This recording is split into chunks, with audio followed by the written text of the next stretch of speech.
Hi, I'm Jamie. And I'm Dale. We're sisters and best friends, and this is Proof It's Possible. Jamie and I are complete opposites, but somehow through every stage of life, we stay on the same team. We're kicking the door wide open and sharing our morning coffee chats with you. Join us as we chat about everything from chasing our dreams to entrepreneurship to family, friendship, and what other craziness we have going on that week. Hello. Hi. Week 2 of our holiday Christmas podcasts. What are we chatting about today? Today we are talking about gift giving, and we're going to do a bit of a gift guide, but not for your typical, this is what you should buy the people. We're going to do things that are a little bit harder, or people that are a little bit harder to buy for. So I thought first we could give some tips on hostess gifts. Oh, okay.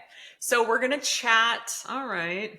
Again, just like last week, I'm going to be really honest. Jamie is the queen of gift giving, just like she's the queen of Christmas traditions and all the things. I would say that I'm not the greatest gift giver in the world. I think this all dials back to imagination, just like traditions and experiences. My imagination and my capacity to figure out what other people like or would want is not great. But I do feel comfortable giving a hostess gift. And I feel like it's because I give a lot of them because they're, just like going to clients' houses and things like that. So I always think what would I like to get? And for me, I feel like a lot of people have everything they need. So consumables. So for instance, I love cheese. There's a beautiful cheese shop in my neighborhood. So I go buy my favorite cheeses and some of my favorite spreads and accompaniments for cheese, put together a little basket. Something that I put a thought into, and it's my favorite things that, and my hope for them is that if they have a round of people come through that they didn't really plan for, I'm almost helping them set up for success where they're oh, we can quickly put together a cheese board and not have to think about it too much. That's my goal for people, is that whatever I give them doesn't just collect dust in the corner. Yeah, I also had on mine local sweet treats. So if you know of where I live in Kelowna, there's a beautiful chocolatier. So you can give some beautiful chocolates from Carrot, or where you live, Pie Junkie makes the most stunning and delicious pies on planet Earth. What a beautiful gift, because then people eat it and they're like, wow, that was really nice, thank you. And they can eat it with you or they can eat it without you. And those specialty shops that you have to make extra stops for are not always on everybody's route. And I feel like that's what makes those things special, is that you don't buy them at the grocery store every week, and they are special occasion things. So you end up having to make a couple extra stops when you're going to the fancy cheese shop, or you're going to the whatever specialty bakery or whatever. And where I live there, I will say Calgary has a very huge variety of beautiful sweets, places, great bakeries. Yeah, it's just got so many good things. The other thing about hostess gifts is that I never like to give alcohol. I know, unpopular opinion over here, but oftentimes people will just bring a bottle of wine. But I can't tell you how many times people have brought a bottle of wine to our house and we don't drink wine at our house, or have brought in a bottle of whiskey to my parents' house, and they don't drink. And it's not offensive. I don't find it offensive in any way, shape, or form. I just think that it's kind of a wasted gift because we're never going to use it. And we can re-gift it, but I think that we never know people's circumstances. We don't know what happens in everybody's homes. Totally. And so I try to avoid things that could be triggering or might not get used. But other things that I had on my list were things that are a little bit sentimental to use. So because my husband is Indigenous and he loves to smudge, he will often bring a smudge kit, a beautiful handcrafted smudge kit, if he knows that the person's into that. And then it's also when they use it, it might remind them of us. Of you guys. Yeah, totally. No, I think that's a really nice idea. Yeah. And I also love the idea of shopping local for a hostess gift, because it supports the economy in the local community that you live in, but it also could potentially be getting them a new customer. Like if they love the chocolates, if they love the cheese, they're going to go back and they might get it, every Friday, or they might gift it to somebody the next time they're invited to somebody's house. So I just love that. If I'm being like personalized and I know the person's style well enough, I will go out on a limb, but this one's dicey. It's usually when I usually do this for interior design clients where I will bring a decor item that I know fits with their house, but it's because I know their decor because I help them pick it, Yeah. So if you have like inside scoop, it's a closer friend, you've been to their home before, those kinds of things. I do think you can go a little bit more like even more personalized, but you have to have that inside scoop in order to bring something that. Do you have any insider tips for when you don't know if you should bring a gift? So you don't know if, the meeting, your friend invites you for coffee and it's right around Christmas time. You don't know if your friend is bringing you a gift. I have like things that I just buy that I think it's always, because honestly, I never need the gift in return. So I'm okay to bring without receiving. So if I even think that's a possibility, or I just want to, if I'm like meeting a girlfriend for lunch or coffee or something and it's around the holidays, I will go buy little things that I love. So like, and just have a little gift bag with a little Christmas card in it that are almost like generic. And even if I'm having a party, I will do this too, where I have them ready to go. They're not necessarily even written down, like who's it's for, but the like Christmas card is already inside. Like it was intentional. They're waiting under my tree, and I can give people a little something, call it a like party gift, call it a Christmas gift. Maybe it's just reciprocating because they brought you something. But I would rather be more prepared. So like the things that I love, and like this is tough as well because not everybody loves a candle. Not everybody loves, there's things like that that are sort of generic. But I do love a Bath and Body Works candle. So I'll buy like the smaller candle. I try to pick a couple different fragrances that aren't violating to most palettes for those like truly generic present that you don't know who it's going to when you're buying it. Like you have nobody in mind. It's a just in case. Or boxes of chocolate. So like I love Purdy's. So I'll buy really nice boxes of chocolates and just have them wrapped and ready with a Christmas card. Again, consumable, regiftable. There's a lot of ways that someone could like take that and use it in their own way. And I'm happy to just have them waiting. What are your like other things that I think is that so that because it can be somewhat awkward if someone brings a gift and the other person doesn't have it, and then people get mad about it, like they're like, you should have told me you were bringing a gift. And so ways that I think are easy to make it less formal and less intrusive almost to the person who's receiving the gift is to bring things that are that don't necessarily cost money. Things like, a plate of baking.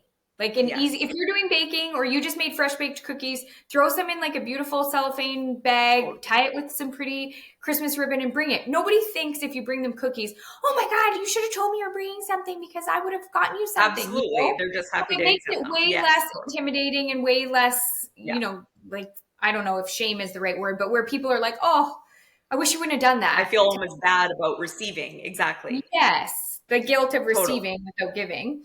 I make homemade fudge, and I make like a whole bunch of little tins, and I know that I'm like giving them out to my girlfriends. I know that, I have like a clear list, but then I also have like 5 to 10 tins that are going to whatever holiday party we end up at. Like they're a throw in potentially, or somebody that shows up to my house that I wasn't expecting or something like that. And for me, the only thing I know how to make is fudge. So that's why I give fudge.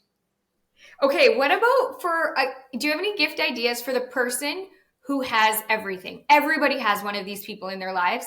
Oh, I mean, we have a lot of people. I actually am one of these people because if I really want something, I just go get it. And nobody could even begin to imagine the random weird things that I might even want. So like the expectation for me is that no one's ever going to know what I might be looking to get. But Darren is phenomenal at this. It is like listening to what I care about and circumventing what I want and more looking at like, or what I need and more looking at things that would bring me joy. So like, for instance, I'm always cold, and you would think the person that has everything wants more. Like you almost have to up your game and like get me a fancier bracelet or some earrings that cost a lot of money or something. When in actuality, I don't want that. I'm good to pick my own things when it comes to stuff like that. So the things that Darren have bought me that I absolutely love are like a heating blanket for my bed so that I get to like be warm, and it brings me happiness every single day of the year. And like, you wouldn't think that that would be a good present because it's just sort of a need, not a want. And lots of people take offense to buying needs. Like I've heard women say like, I don't want a new vacuum for Christmas, but I'm the kind of person, like if I need a new vacuum, if my vacuum's not working, I'm happy to get a new vacuum or whatever else I genuinely need. Like, I don't know. What are your thoughts on the person who has everything? Well, I got like really nice ski gloves that I probably would have never bought for myself. That I was like, wow, great gift, because Ray knows that I go skiing all winter long and I don't have great gloves. And so it was just like a splurge. So I think that if you know somebody in your life has that one thing that they're not willing to splurge on, but would totally appreciate it, there's that. But the person who comes to mind for me is Dad. Our dad is the hardest person on planet Earth to buy a gift for, because he literally buys whatever he wants whenever he wants. The minute he sees it. Yes. Yeah. If he thinks he needs a new leaf blower, that day he is buying a leaf blower. There is no like saving it up for Christmas or exactly. So I always think of like, what are the things that Dad loves the most? And he loves things like Ancestry. One year I bought him a subscription to Ancestry and helped him like navigate building our family tree. Another year I got him, or you got him, I think it's called Storybook or Story. Yes, Storyworth. Storyworth, which is, explain it. So Storyworth is this thing where you prepay for all of it, but every single week your loved one that you bought it for gets an email asking a question, and they just respond to the email and answer the question. And it's like questions about their life. So it's things like, what was the first sports team you ever remember playing on? What is your memories of your grandpa on your mom's side? What's the memories of your grandpa on your dad's side? And so what it does is it draws out stories of their life that they've maybe never shared with you, or it's never come up in conversation.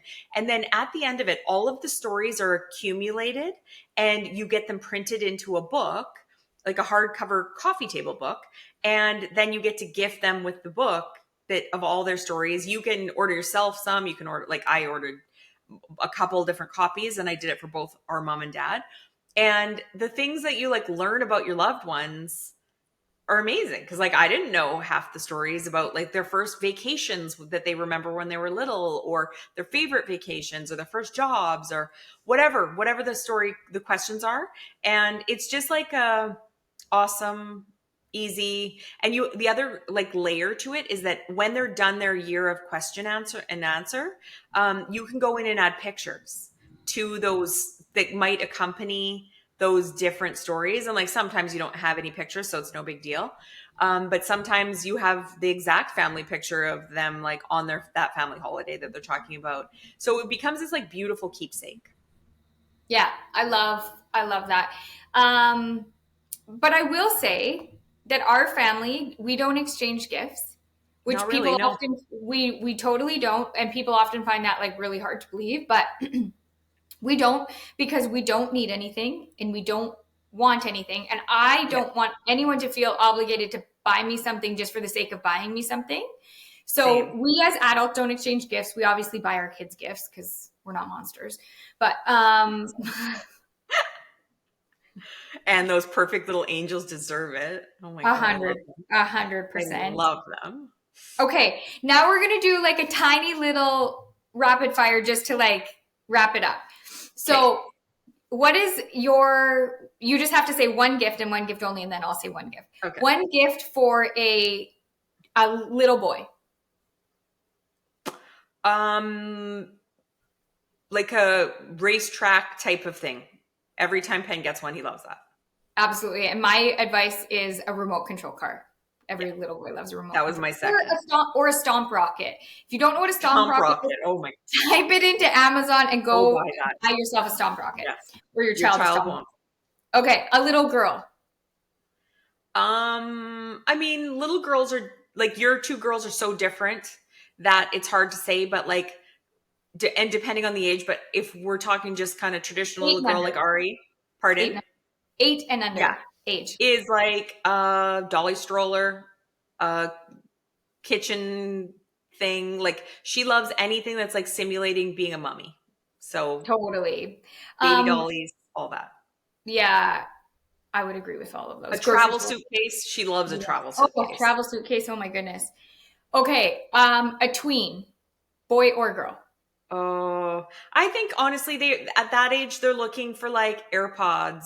They're looking for electronics. They're looking for the video game, for their video game console. Like, they're all really individual, but I think that their love of stuff goes in a different direction. So what I like to do, and I know this is kind of like, and I actually have a question for you about this.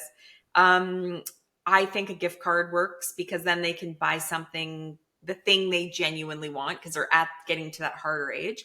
But what is your thoughts on gift cards? Are they a yes or are they a no? I think there's a time and a place for gift cards. I think if we're just trading gift card for gift card, like I feel obligated to buy you a gift, so here's your gift card $100, $100, and in return you're going to give me a gift card for $100. I absolutely do not approve of gift cards because I feel like you're just taking your $100 and telling me where I have to spend it, and it doesn't have any like heartfelt thoughtfulness behind it. But my daughter Mila is like obsessed right now with Lululemon. She's just discovered it and it's her jam. So if you got her like a Lululemon gift card where she got to go pick out her own thing at the store, for sure she would feel very special and very excited about a gift like that. So I think it's very individual. And I think if there is like a lot of thought put behind it, for sure, I love a gift card. Yeah, same. Well, and the thing that like, one of the things that I gave Mila for her birthday a few years ago, and then Ari was like, well, that's what I want for my birthday too. So that's what tells me it was like a hit, was I got them a wallet, and it was like kind of their first little wallet, and they put in different gift cards for all the places they loved. And they were not expensive gift cards. They were like $5 at Dairy Queen, and then, or $10 at Dairy Queen, because I know they love to get like an Orange Julius or a Dairy Queen at the mall. And then it was their favorite little clothing store at the mall. And that, you know, like I kind of did like a little mall tour, and it was like $20 here, $10 there, $5 here. And they liked that because they liked having like their own, what felt like their own money and their own wallet. And they felt like an adult with their own wallet and their own things and their own means to buy what they want. Yeah. So I do think there's a time and a place. I agree. That's what I was going to say about if you have a tween in your life and she's a girl, a belt bag. Oh my God. A belt bag has brought more joy than anything else. And I mean, most of the time they don't have anything to put in it, but their chapstick, but it doesn't matter. They love it and they wear it everywhere. Yeah, exactly. Okay. What about for your foodies, like the foodie in your life? So Calgary has some interesting restaurants that do like experiences. So that's another place that I think a gift card is nice, because I love the gift of experiences. So like there's this one place that it does like 9-course dinner, which like if somebody bought me that as a gift card, that would be an unbelievable gift, because it's not something I probably would do myself. But like I said, I also love like the cheese shop. I love, people who love cheese as well. And I know that my fellow like cheese lovers, I would do that. There's one gift that you got for our mom, but my kids use it a lot, is that cheese slicer. Oh yeah, the cheese slicer. Darren got that for me. And then because he says that I'm not safe with a knife, which I am. So anyways, and I eat cheese a lot. So I got the cheese slicer, and then Mila loved it so much and it's safe for kids, which is nice. So the cheese slicer was like a great addition It like to cuts everyone's the house. cheese with wire on like this marble thing. Slab, and you could leave it out. It's decorative. That's Yeah, another great hostess gift too. it is a great hostess gift. I said for the foodie in your life to get like a really beautiful olive oil container, or I don't know what the technical word is, but that can sit on a counter but doesn't look like, oh, nice olive oil on your counter. Like it's actually beautiful and decorative in itself. The other thing, the last one I want to talk about is when any tips you have for being on a budget at Christmas. Well, one thing I wholeheartedly believe in is like a lot of us get a lot of things at Christmas. So like I think we go into gift giving thinking like my gift as the auntie and uncle has to be the biggest, most, we have to spend $150 on each kid or have some weird number. But the thing is like it's a day that they're getting presents sort of all day long. Like it's a lot of presents at the same time. So I think honor your budget no matter what. Like if you have a budget, stick to it. And don't be ashamed of that. Like Christmas is actually when I like dial down how much I spend and just try to get something that I think the kids will enjoy like in the moment and because it never feels good to go over your budget. And I don't have like a concrete example of like what a good example like good gift is off the top of my head, but I do think like don't go over budget on your presents. It feels terrible. It makes Christmas feel terrible. It drains the fun out of it. Do you have any like off the top of your head examples? Oh my God, I could do a whole podcast episode on just staying on budget at Christmas because I feel like there's just so many ways that you can do it. But some big tips for me is that like don't exchange gifts and make your boundaries very clear with people that you feel like you don't want to exchange gifts with. If like if you've got distant friends or relatives or that your brother or your sister, you guys are still exchanging gifts as adults, but it doesn't feel good to any of you and you're doing the gift card exchange and all of that, then say, why don't we skip it this year? Because I'm on a budget and this just doesn't feel in alignment for me. So I love to not give gifts when it's necessary. And I am not the Grinch by any stretch of the imagination. I love Christmas and I love gift giving, but I feel like it's okay to say, no, we're not going to do gifts this year for people that it's not in alignment with you. So that's my first tip. My second tip is that for kids are,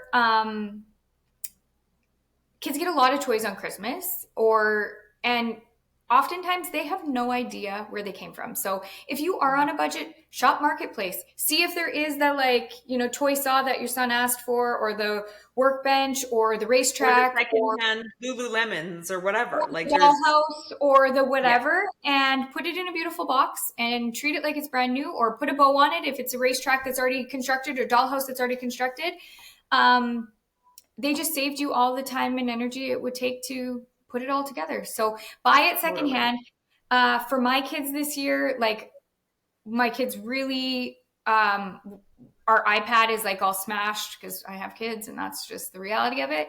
And what I'm going to do is I'm going to replace my own iPad and then I'm going to put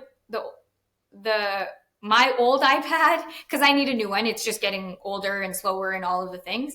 I'm going to put it in a box and I'm an iPad box and I'm going to pretend like it's brand new and I'm going to get a new case for it and I'm going to do all those things. So I'm going to reuse what I already have, and I would already buy myself a new iPad. So therefore I'm just going to gift the old iPad, treating it like it's new. And then the kids have no idea. Other things that I think are like a good tip is that if you go to like a secondhand clothing store, they have matching Christmas pajamas. I was just at one yesterday.